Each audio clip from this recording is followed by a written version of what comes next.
ونصلي ونسلم على حبيبه الكريم أما بعد أعوذ بالله من الشيطان الرجيم بسم الله الرحمن الرحيم لن ينال الله لحومها ولا دماؤها ولكن يناله التقوى منكم آمنت بالله صدق الله المولان العظيم وصدق رسوله النبي الكريم ونحن على ذلك من الشاهدين والشاكرين والحمد لله رب العالمين۔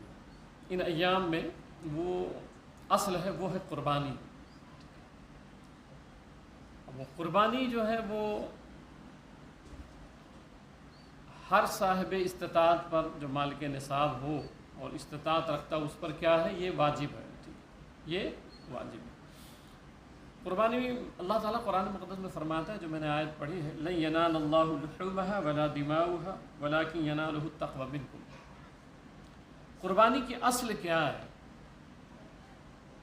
حضرت ابراہیم علیہ السلام نے جب وہ خواب دیکھا کہ اللہ تعالیٰ نے فرمایا کہ میری راہ میں کچھ خرچ کرو، کچھ دو، اونٹ کی قربانی اور دیگر دیتے رہے، مگر نہیں، بار بار پھر وہ خواب آتے رہے، آپ اونٹ بڑھاتے رہے، پھر آخر میں کیا ہوا کہ حضرت اسماعیل ذبیح اللہ علیہ السلام کو لے کر کے آپ گئے۔ پورا واقعہ آپ جانتے ہیں۔ اصل مسئلہ جو سمجھانا چاہتا ہوں کہ قربانی کا اصل کیا ہے، تو آپ اسماعیل علیہ السلام کو ذبح کرنے لے کے گئے اور آپ ذبح بھی نہیں ہوئے، اور اللہ فرماتا ہے کہ ہم نے تمہاری فدیے کو، تمہاری قربانی کو قبول کر لیا ہے، قرآن مقدس میں موجود ہے۔ اب اس مسئلے کو سمجھیں کہ اس کی وجہ کیا ہوئی، ضرورت کیا پڑی کہ اسماعیل علیہ السلام کو ذبح کیا جائے؟ اس سے پہلے بھی تو ایسا نہیں تھا، نہ آج تک ایسا ہے۔ یہ ایسا ایک تاریخ میں واقعہ ہے کہ ایک باپ اپنے بیٹے کو لے جا رہا ہے ذبح کرنے، تو مفسرین فرماتے ہیں، عبداللہ بن عباس رضی اللہ عنہ فرماتے ہیں کہ حضرت ابراہیم علیہ السلام تشریف فرما تھے، اور 70 سال اور 90 سال، کئی روایتیں اس میں۔ اس کے بعد تو اسماعیل علیہ السلام کی ولادت ہوئی ہے، اور جب آپ کی ولادت ہوئی ہے تو اسی وقت حکم نہیں آیا، جب آپ کی عمر شریف ہو گئی، ساتھ میں چلنے کے لائق ہو گئے، کچھ حاجتیں اور ضرورتیں پوری کرنے کے لائق ہو گئے، تب یہ حکم آیا ہے۔ تو وجہ کیا ہوئی کہ آپ اپنے بیٹے کو قربان کریں؟ قربانی دینی تھی تو اونٹ کا کافی تھا، دیگر جو ذرائع تھے وہاں پہ وہ کافی تھے۔ مفسرین فرماتے ہیں کہ اصل وجہ یہ تھی کہ حضرت ابراہیم علیہ السلام بیٹھے ہوئے تھے۔ ایک فطرتی بات ہے کہ ہر باپ کو اپنے اولاد سے محبت ہوتی ہے۔ میرے آقا صلی اللہ علیہ وسلم تشریف فرما تھے مسجد نبوی شریف میں، اور حالت خطبہ میں جو ہے وہ حسنین کریمین آ گئے، نواسے ہیں، حسنین کریمین آ گئے، میرے آقا صلی اللہ علیہ وسلم نے خطبہ بند کر دیا، اور پھر گئے اور دونوں کو سینے سے لگایا، اور پھر آیت پڑھی، انما اموالکم و اولادکم فتنہ، کہ بے شک تمہارے مال اور تمہاری اولاد یہ آزمائش ہے، یہ آزمائش ہے۔ آج دیکھیں کتنے لوگ ہیں جو اولاد کی محبت میں کفر تک کر جاتے ہیں، مال حرام سے بھی نہیں بچتے ہیں۔ تو ایک فطرت ہے کہ ہر باپ اپنی اولاد سے محبت کرتا ہے۔ حضرت ابراہیم علیہ السلام چونکہ 90 سال کے بعد بچے کی ولادت ہوئی ہے، اور پھر اسماعیل علیہ السلام جیسی اولاد ہو، بیٹا اسماعیل ذبیح اللہ جیسا ہو، اور یہ پہلی اولاد ہے آپ کی۔ پھر اسحاق علیہ السلام تو بعد میں پیدا ہوئے، تو پہلی اولاد ہے۔ اب میں یہ نقطہ سمجھا رہا ہوں کہ میں یہ حکم کیوں آیا کہ بیٹے کو ذبح کر دو، بیٹے کو میری راہ میں قربان کر دو، اس کی ضرورت کیوں پڑی؟ اور پھر قربان بھی کرنے لے کے چلے گئے، اور قربان اللہ نے ہونے بھی نہیں دیا۔ تو اس کا فلسفہ یہ ہے کہ آپ بیٹھے ہوئے تھے اور اسماعیل علیہ السلام بھی بیٹھے ہوئے تھے، تو ابراہیم علیہ السلام نے بڑی محبت کی نظر سے اپنے بیٹے کو دیکھا، اور اتنی محبت سے دیکھا اور اتنا مستغرق ہو گئے اس محبت میں کہ ایک لمحے کے لیے ادھر یاد مولا نہ آیا، ایک لمحے کے لیے مولا یاد نہ آیا۔ اب چونکہ اللہ تعالیٰ نے فرمایا، اے ابراہیم محبت کا دعویٰ مجھ سے ہے، دیکھتا محبت سے ادھر ہے، یہ تو نہیں ہو سکتا نا۔ اب دیکھیں کہ ایک مرتبہ یہ حالات، اب بزرگوں کو جب آپ پڑھیں گے، بڑوں کو آپ پڑھیں گے تو یہ بہت ہوتا تھا۔ اچھا، رابعہ بصریہ رحمۃ اللہ تعالیٰ علیہ بیمار پڑ گئے، ایک مشہور تابعی ہیں، وہ دیکھنے گئے، اور جب وہ دیکھنے گئے تو رابعہ بصریہ رحمۃ اللہ علیہ سے پوچھا کہ کیا حال ہے؟ تو انہوں نے کہا کہ بس تھوڑی سی تکلیف ہے، اللہ کا شکر ہے۔ کہنے لگے ہوا کیا تھا، مسئلہ کیا ہے؟ تو کہنے لگی مسئلہ یہ ہے کہ میں قرآن پاک پڑھ رہی تھی، قرآن پاک کی تلاوت کر رہی تھی، اور پڑھتے پڑھتے جنت کا تذکرہ آ گیا۔ قرآن مقدس میں جنت کے تذکرے ہیں، حوروں کے تذکرے ہیں، وہاں کی خوبصورتی کا تذکرہ قرآن میں۔ تو کہتی ہیں کہ پڑھتے پڑھتے پھر جنت کا تذکرہ آیا، حور و قصور کا تذکرہ آیا، وہاں کے حسن و جمال کا تذکرہ آیا، تو ایک لمحے کے لیے میرا دھیان جنت کی طرف چلا گیا، ایک لمحے کے لیے دھیان جنت کی طرف چلا گیا۔ اللہ تعالیٰ نے فرمایا، جھڑک دیا، اس نے کہا رابعہ محبت کا دعویٰ مجھ سے ہے، دھیان جنت کی ہے۔ ایسے لوگ ہوتے ہیں، پھر سنی ہوں تو پھر یہ کیفیت ہے۔ ہمارا کیا حال ہے آپ خود سوچ لیں، ہم لوگوں کا کیا حال ہے؟ کدھر چلے گئے ہم، کدھر چلے گئے؟ وہ اندھیرے ہی بھلے تھے جو قدم راہ پہ تھے، روشنی لے آئی ہے منزل سے بہت دور ہمیں۔ تو جب محبت سے دیکھا تو اللہ تعالیٰ نے فرمایا چونکہ آپ نے محبت سے دیکھا تھا تو وہ جو ایک جذبہ آپ کی طبیعت میں اور آپ کے قلب میں آیا تھا، تو اللہ تعالیٰ نے فرمایا جو تمہیں سب سے عزیز ہے، یہی تو ہے نا، جو تمہیں سب سے عزیز ہے وہ میری راہ میں قربان کرو۔ تو پہلے انہوں نے اونٹ سمجھا تو وہ ذبح کر دیا۔ مقصود کیا تھا کہ ابراہیم خلیل اللہ ہم نے تمہیں بنایا ہے، ہم نے تمہیں خلیل اللہ بنایا ہے، تو پھر میری ہی طرف رہو، اور وہ ہمیشہ رہے، ہمیشہ رہے، ہاں ہمیشہ رہے۔ کیا ہوتا ہے یار، جب آپ محبت کا دعویٰ نہ کریں، آپ محبت کا دعویٰ نہ کریں تو کوئی بات نہیں ہے، اور اگر آپ محبت کا دعویٰ کر رہے ہیں نا تو پھر محبوب آزماتا ہے، پھر محبوب آزماتا ہے۔ ایک صحابی رسول بیٹھے تھے تو سرکار علیہ السلام سے عرض کیا کہ سرکار میں آپ سے محبت کرتا ہوں، تو حضور صلی اللہ علیہ وسلم نے فرمایا فانظر ماذا تقول، سوچو کہ کیا بول رہے ہو تم۔ اب یہاں تو آپ دیکھیں گے کہ ہر کوئی چہرہ بھی سرکار کی سنت کے مطابق نہیں، مگر میں عاشق رسول ہوں، نماز ایک وقت کی نہیں مگر میں عاشق رسول ہوں۔ تو انہوں نے کہا کہ یا رسول اللہ میں آپ سے محبت کرتا ہوں۔ پھر دوبارہ سرکار نے فرمایا فانظر ماذا تقول، بات جو کر رہے ہو ذرا غور کرو کہ کیا بول رہے ہو۔ انہوں نے کہا سرکار ہم آپ سے محبت کرتے ہیں۔ جب تیبارہ انہوں نے کہا، میرے آقا صلی اللہ علیہ وسلم نے فرمایا سنو، پھر فقر اور مفلسی، غربت اور تکلیف اور آزمائش کے لیے پھر تیار ہو جاؤ۔ پھر اگر مجھ سے دعویٰ کر رہے ہو جس طرح بول رہے ہو تو پھر تکلیفوں کے لیے، آزمائشوں کے لیے پھر تیار ہو جاؤ۔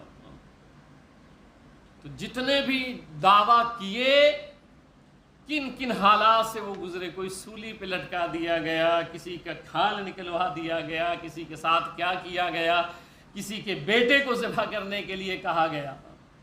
یہ وہ لوگ ہیں جنہوں نے کہہ دیا ہم تجھ سے محبت کرتے ہیں، ہم تجھ سے محبت کرتے ہیں۔ قرآن شریف میں ہے نا کہ موسیٰ علیہ السلام نے، چونکہ بات اتنا وقت بھی نہیں رہتا ہے جمعہ میں، ہم اسی طرف چلتے ہیں، تو کہا اللہ تعالیٰ نے جو تمہیں سب سے زیادہ عزیز ہے وہ قربان کرو۔ تو آپ نے اونٹ وغیرہ ذبح کیا، مگر نہیں۔ اب وہ لفظ پڑھتا ہوں قربان جائیں، یقین مانے میں اپنی بات کرتا ہوں کہ جب میں اس آیت پر غور کرتا ہوں تو میں کئی بار ایسا ہوا ہے کہ میں رویا ہوں، کئی مرتبہ۔ یہ جو جواب ہے نا، اور جو یہ انہوں نے کہا ہے، جب سب ہو گیا تو اپنے بیٹے کو بلایا، اسماعیل علیہ السلام کو، سمجھ گئے کہ اب یوم عرفہ کہتے ہی اسے ہیں، عرفہ مانے ہوتا ہے پہچاننا، ٹھیک ہے، کہتے ہیں نا کہ عارف ہے، پہچاننے والا ہے، ہماری ان سے معرفت ہے، یعنی پہچان ہے، جان پہچان، اسی سے عرفہ ہے۔ تو اسماعیل علیہ السلام کو بلایا، اور بلانے کے بعد جو لفظ ہیں قرآن میں اللہ فرماتا ہے کہ ابراہیم علیہ السلام نے کیا کہا؟ قال یا بنی انی ارا فی المنام، کہا اے بیٹے، میرے پیارے بیٹے، قال یا بنی، اے میرے بیٹے، انی ارا فی المنام، بے شک میں نے خواب میں دیکھا ہے، کیا؟ انی اذبحک، میں تجھے ذبح کر رہا ہوں، میں تمہیں کاٹ رہا ہوں، تمہیں ذبح کر رہا ہوں۔ اسماعیل علیہ السلام چھوٹی عمر، اس سے پہلے کبھی ایسا ہوا نہیں تھا، ہیں بچے ابھی۔ باپ کہہ رہا ہے اپنے بیٹے سے کہ بیٹے میں تجھے ذبح کر رہا ہوں۔ آپ بھی باپ ہو، اپنے بیٹے کو کہو نماز پڑھنے کے لیے تو نہیں آتے۔ آپ باپ ہو، اپنے بیٹے سے کہتے ہو جھوٹ نہ بولو، وہ نہیں مانتے۔ ایک یہ باپ اور بیٹے ہیں کہ باپ نے اپنے بیٹے کو بیٹھایا اور کہا بیٹے انی اذبحک، اسماعیل میں تجھے ذبح کر رہا ہوں، میں نے یہ دیکھا ہے، فانظر ماذا تری، تو بیٹے بتا تیرا کیا مسئلہ ہے، تو کیا وہ کہتا ہے؟ میں نے یہ خواب دیکھا ہے، میں نے تجھے اپنا خواب بیان کر دیا ہے، بیٹے بتا تیری رائے کیا ہے اس خواب پہ، قربان جائے۔ اسماعیل السلام کے جواب پر، اسماعیل السلام نے جو جواب دیا نا، قربان جائے اس پہ۔ اور پھر ابراہیم علیہ السلام کا خواب بھی، قال یا بنی، اے میرے بیٹے، اے بیٹے بھی ہوتا نا، کیا ہے بیٹے، مگر اے میرے بیٹے، بلا کا پیار، بلا کی محبت اور شفقت ہے۔ اسماعیل السلام نے جواب دیا، قال یا ابت افعل ما تؤمر، قربان جائے۔ پوچھا کہ ابا یہ وجہ، تو کہا اللہ کی طرف سے حکم ہے، اللہ مولا نے کہا ہے، میرے رب نے کہا ہے کہ میں تجھے ذبح کروں، قربان جائے۔ کیا کہا کہ بیٹے میں تجھے ذبح کر رہا ہوں، یہ لفظ کہا کہ میں تجھے ذبح کر رہا ہوں۔ بیٹے کا جواب سنیں، بیٹے کا جواب سنیں۔ بیٹے نے کہا قال یا ابت افعل، ابا آپ ذبح کی بات کرتے ہیں، آپ گلا کاٹنے کی بات کرتے ہیں، جب اس کی رضا اور اس کی خوشی اسی میں ہے تو یا ابت افعل، اے میرے پیارے والد گرامی، پھر آپ کو ذبح کی بات تو بہت چھوٹی ہو گئی ہے، آپ کو میری انگلیاں کاٹنی ہے تو کاٹ ڈالیں، میری آنکھیں نکالنی ہے تو نکال ڈالیں، میرے اعضائے بدنیاں کو جس طرح کاٹنا ہے، جس طرح مجھے ذبح کرنا ہے، جس طرح مجھے آپ کو چاقو اور چھری سے الگ کرنا ہے میرے بدن کے ہر حصے کو چاہیں تو اب ذبح یا ابت افعل، پھر میں نہیں کہوں گا کہ کس طرح کاٹیے، والد آپ کی مرضی ہے، آپ کی طبیعت پر ہے، کیونکہ مولا کا حکم ہے، پروردگار کا حکم ہے، تو والد جیسا آپ چاہیں۔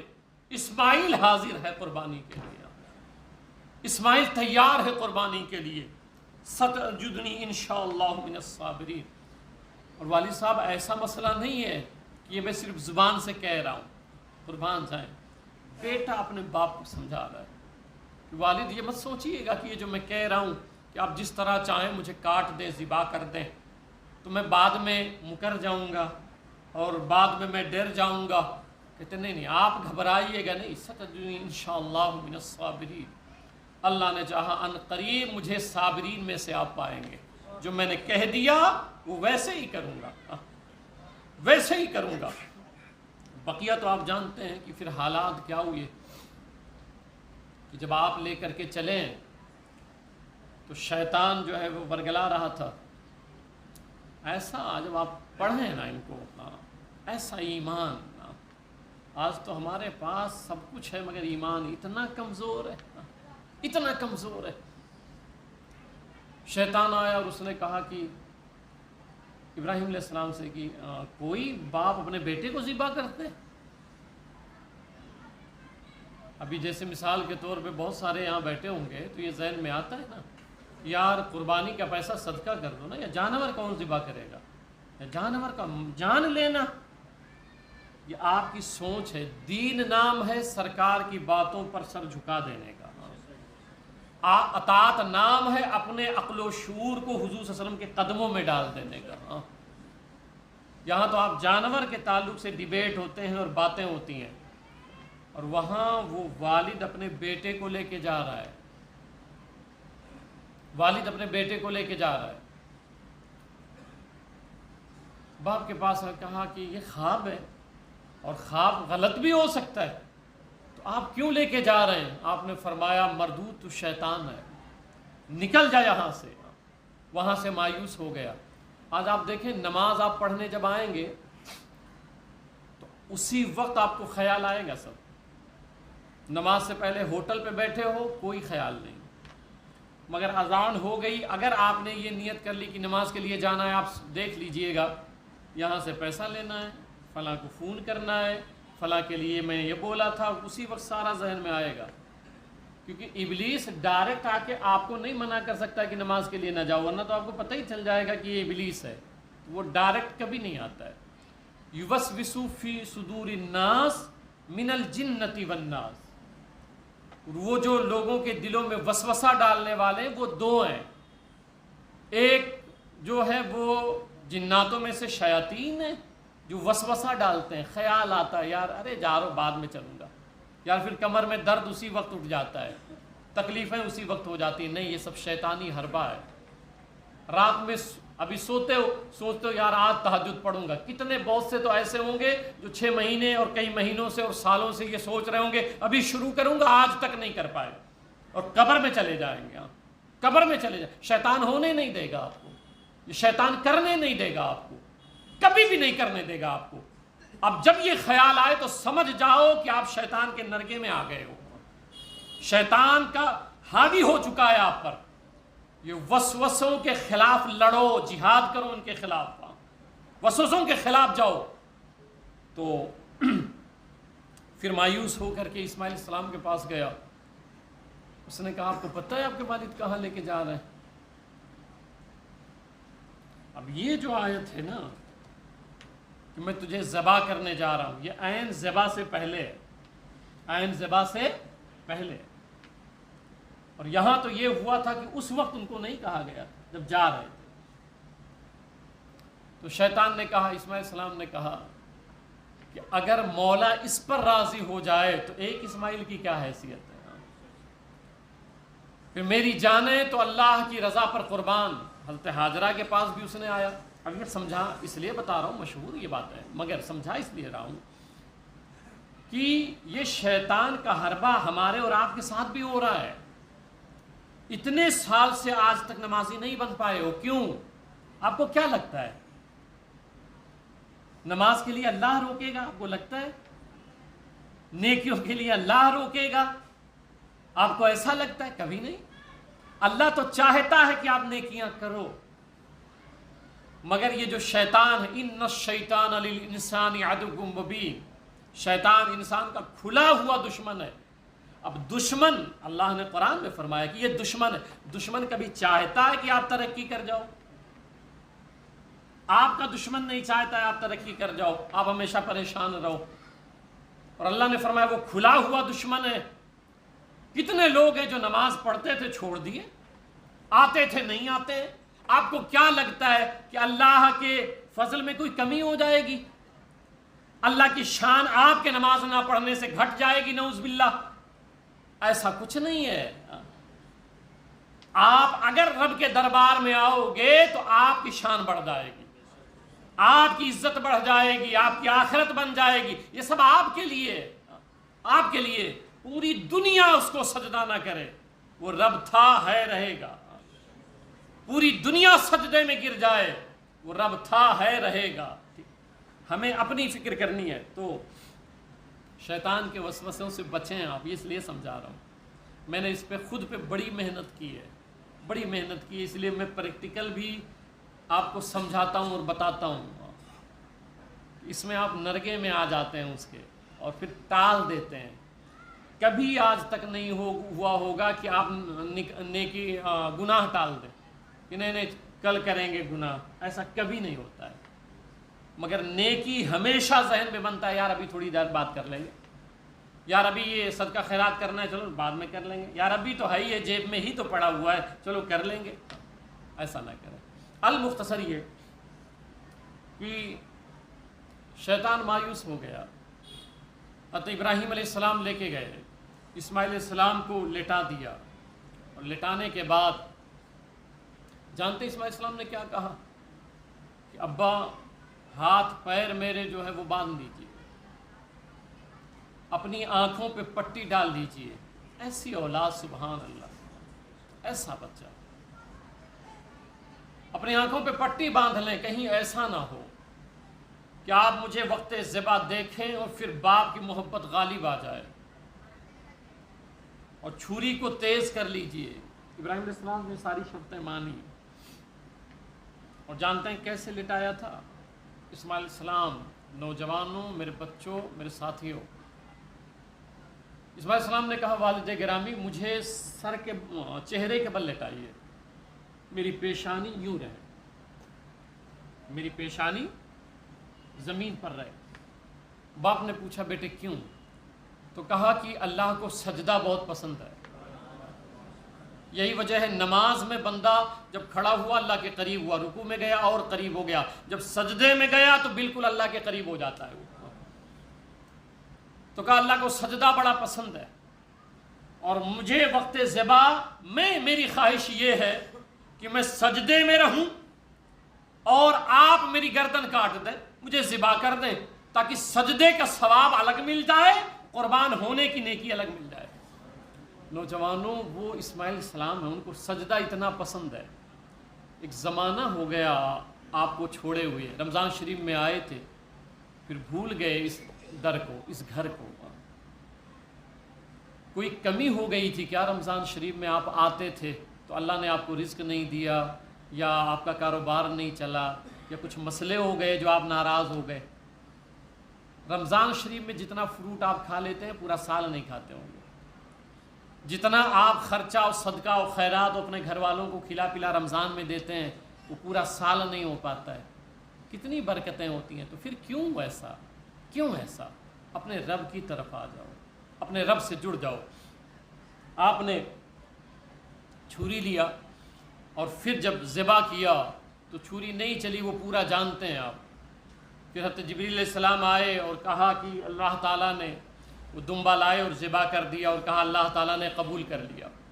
اب یہ جو پورا پروسیجر تھا، جو میں نے پہلا نقطہ آپ کو سمجھایا، کہ اب چونکہ انہوں نے اپنے بیٹے کو بڑی محبت کی نظر سے دیکھا تھا، تو اللہ تعالیٰ نے کہا کہ جو تمہیں سب سے زیادہ عزیز ہے وہ قربان کرو۔ تو وہ لے کے گئے، سب سے عزیز بیٹا تھا، اور جب لٹا دیا اور چھری رکھ دی تو اب عرض کیا مولا تیری طرح تو کوئی نہیں ہے، تجھ جیسا کوئی نہیں ہے، میری محبت جو تجھ سے ہے وہ اسماعیل سے تھوڑی ہو سکتی ہے، اولاد سے تھوڑی ہو سکتی ہے، مال سے تھوڑی ہو سکتی ہے۔ تو جو وہ ایک تھا کہ اللہ نے فرمایا اس عزیز کو میری راہ میں قتل کرو اور ذبح کرو، کیونکہ انہوں نے محبت کی نظر سے اسماعیل علیہ السلام کو دیکھا تھا، اور جب چھری رکھ دی تو وہ بات ختم ہو گئی۔ اللہ نے فرمایا میرا مقصد وہ تھا جو تو نے محبت کی نظر سے ادھر دیکھا تھا، میں تیرا پروردگار ہوں، ہاں تو نے یہ ثابت کر دیا ہے کہ میرے سوا تیرا کوئی نہیں ہے، مجھ جیسا کوئی نہیں ہے۔ تو سن لے، تیرا ایثار یہ ہے، تیری قربانی یہ ہے۔ اب چونکہ مجھے قربانی اس چیز کی کرنی تھی، اس خیال کی قربانی کرنی تھی، اس کو ختم کرنا تھا، اب وہ خیال تو نے چھری رکھی تو وہ ختم ہو گیا تیری طبیعت سے۔ اب لے، میں رب ہوں، تو نے کہا تھا میں ذبح کروں گا، اب میں اسے بچاتا ہوں، اب میں اسے بچاؤں گا، کیونکہ وہ خیال ختم ہو گیا۔ پھر وہ پورا پروسیجر آپ کو پتہ ہے کہ دمبا آیا اور پھر اس کو ذبح کر دیا، اور اللہ نے کیا کہا کہ میں نے قربانی قبول کر لی ہے، قربانی قبول کر لی ہے۔ تو یہ چند باتیں ہم نے سمجھا دی آپ کو۔ اپنے مولا سے جڑیں، اپنے رب سے جڑیں، جان مال جو جس طرح بھی ہو سکے، جیسا ہو سکے، بس یاد رکھیں اس کو راضی کر لیں، اس کو راضی کر لیں۔ یہ چند باتیں میں نے عرض کر دی۔ اب قربانی ہے کیا؟ جو میں نے آیت پڑھی نا، لَن يَنَالَ اللَّهُ لُحُومُهَا وَلَا دِمَاؤُهَا وَلَٰكِن يَنَالُهُ التَّقْوَىٰ مِنكُمْ، کہ اللہ کے پاس آپ کے قربان کردہ جانور کا گوشت نہیں جاتا ہے، اس کا خون اللہ کے پاس نہیں جاتا۔ ہوتا یہ ہے، یاد رکھیں کہ اگر کسی کے آپ ہدیہ دیں، گفٹ دیں، تو وہ لے کے آپ کو دے دیتا ہے کیا؟ بھئی گفٹ کا مطلب کیا ہوتا ہے، ہدیہ کا مطلب کیا ہوتا ہے کہ وہ ہدیہ لے لے گا، وہ گفٹ آپ سے لے لے گا۔ اب یہ جو تحفہ ہم اللہ کی بارگاہ میں جانور کی صورت میں پیش کرتے ہیں، تو ہونا کیا چاہیے تھا کہ وہ سارا گوشت حکم ہوتا صدقہ کرو میرے نام پہ، یعنی اللہ کے نام پہ صدقہ کرو، خیرات کرو۔ تم کھا نہیں سکتے ہو کیونکہ تم نے مجھے دے دیا، بسم اللہ اللہ اکبر، تم نے مجھے دے دیا تو اب سب صدقہ کرو، مگر قربان جائیں اس کی محبت پر۔ اللہ نے فرمایا بندے نہ مجھے گوشت سے کوئی لینا دینا ہے، میں رب ہوں، میں رب العالمین ہوں، مجھے نہ گوشت سے تیرے کچھ لینا دینا ہے، نہ تیرے جانور سے کوئی لینا دینا ہے، نہ تیرے جانور کے خون سے کوئی لینا دینا ہے۔ میرا مسئلہ یہ ہے، میں یہ دیکھتا ہوں کہ جو تو نے قربانی کیا ہے تیری نیت کیا تھی؟ کیا نیت نام و نمود تھا، شہرت تھی کہ لوگوں میں میرا نام ہو؟ تو پھر وہ مردود ہے۔ اور اگر یہ تھا کہ اے مولا تو راضی ہو جائے تو لے، میں نے تیری قربانی قبول فرما لی ہے۔ تو اللہ کے پاس دلوں کا تقوی پہنچتا ہے، ٹھیک ہے؟ تو اس لیے اس پر بہت احتیاط کریں آپ جو لوگ بھی قربانی کر رہے ہیں۔ اور قربانی میں نے بتایا تھا کہ صاحب استطاعت پر یہ واجب ہے۔ 52.5 تولہ چاندی تقریباً 53 سے 55 ہزار روپے میں آ رہی ہے اس وقت۔ کتنے میں؟ 53 سے 55 ہزار روپے میں 52.5 تولہ چاندی اس وقت مل رہی ہے۔ یاد رکھیں جس کے پاس بھی ان 3 دن میں، قربانی کے 3 جو دن ہیں، پہلی، دوسری، تیسری، اس میں جس کے پاس بھی 55 ہزار روپیہ رہے گا اس پر قربانی واجب ہے۔ یہ تینوں دن میں سال گزرنا شرط نہیں ہے، ان 3 دن میں جس کے پاس 55 ہزار روپے رہیں گے اس پر قربانی واجب۔ میرے آقا صلی اللہ علیہ وسلم فرماتے ہیں کہ جو استطاعت رکھتا ہو اور پھر وہ قربانی نہ کرے تو میرے آقا صلی اللہ علیہ وسلم نے اظہار ناراضگی فرمایا ایسا شخص میری عیدگاہ کے قریب بھی نہ آئے۔ تو اس لیے یاد رکھیے گا کہ یہ واجب ہے اور آپ کو کرنی ہے۔ پھر میں وہ مسئلہ سمجھا دیتا ہوں، 1-2 مسئلے، کہ بہت سارے احباب کیا ہو رہا ہے، ابھی بھی چل رہا ہے وہ سلسلہ، اور آپ دوسروں کو بھی بتاتے رہیں کہ اگر ایک ہی قربانی ہے، اس سے پہلے والے جمعہ میں نے کچھ سمجھایا تھا آپ کو کہ اگر ایک ہی قربانی ہے، ٹھیک ہے، آپ استطاعت ہیں اور ایک ہی جانور ذبح کرنا ہے یا ایک ہی حصہ لینا ہے، تو جو گھر کا اونر ہے، گھر کا مالک ہے، ٹھیک ہے، اسی کے نام پہ ہوگا، ٹھیک ہے۔ گھر کا مالک اپنے بیٹے کے نام پہ نہیں کر سکتا ہے اگر ایک ہی ہے تو، ٹھیک ہے، نہ وہ حضور صلی اللہ علیہ وسلم کے نام پہ کر سکتا ہے، نہ صحابہ کرام میں کسی کے نام پہ کر سکتا ہے، نہ اولیاء کرام میں کسی کے نام پہ کر سکتا ہے، اگر ایک ہی قربانی ہے تو، ٹھیک ہے، اس پر واجب ہے وہ کرے، ٹھیک ہے، ایک بات۔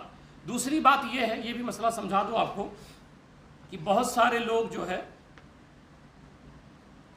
کہتے ہیں اس سال ہم نے اپنے نام پہ کر دیا، اگلے سال بیٹے کے نام پہ، تیسرے سال بیوی کے نام پہ۔ یاد رکھیں جو صاحب نصاب ہے ہر سال اس کو اپنے نام پہ ہی کرنا ہے، اپنے گھر میں کسی کے نام پہ بھی، وہ اگر ایک ہی جانور ہے یا ایک ہی حصہ ہے، ٹھیک ہے۔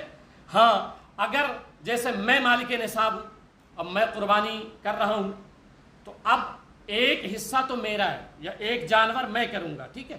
اب اگر مجھے اپنے بچی کے نام پہ، اپنے بچے کے نام پہ یا اپنی وائف کے نام پہ کرنا ہے تو میں دوسرا جانور لاؤں، اسی سال میں دوسرا جانور لاؤں یا دوسرا حصہ لوں، ٹھیک ہے، مگر ہر سال یاد رکھیے گا جو استطاعت رکھتا ہے، مالک نصاب ہے، ہر سال اسی کے نام پہ ہونی ہے، ایک قربانی یہ فکس ہے اس کے نام پہ۔ اب وہ اگر کسی کے نام پہ کرنا چاہتا ہے تو اسی سال وہ الگ حصہ لے لے یا 2-3 جانور لے لے، ٹھیک ہے۔ جیسے 3 جانور لے لیا تو ایک اپنے نام پہ کر دیا، 2 بچوں اور یا بیوی کے نام پہ کر دیا، ٹھیک ہے۔ ہر سال یہ کمپلسری ہے اس کے لیے کہ ایک حصہ وہ یا ایک جانور وہ اپنی طرف سے ذبح کرے۔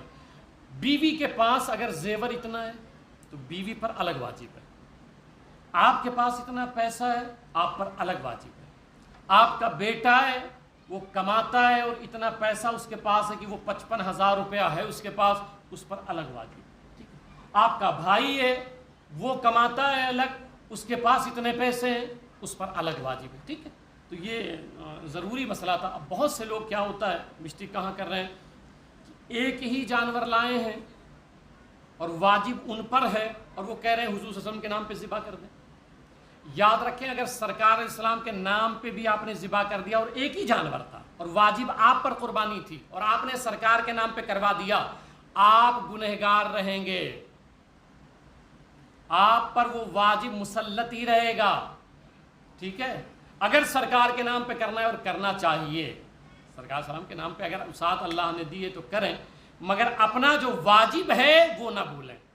پھر 2 جانور لائیں، ایک اپنے نام پہ کریں اور ایک سرکار کے نام پہ کر دیں۔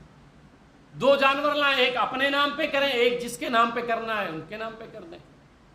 یا آپ یہ حصے والی باہر والی حصے والی قربانی چل رہی، اس میں بزرگوں کے نام پہ، صحابہ کے نام پہ، سرکار کے نام پہ لے لیں، جیسا آپ کو بہتر لگے وہ کر لیں۔ 1-2 مسئلے ہو سنیں۔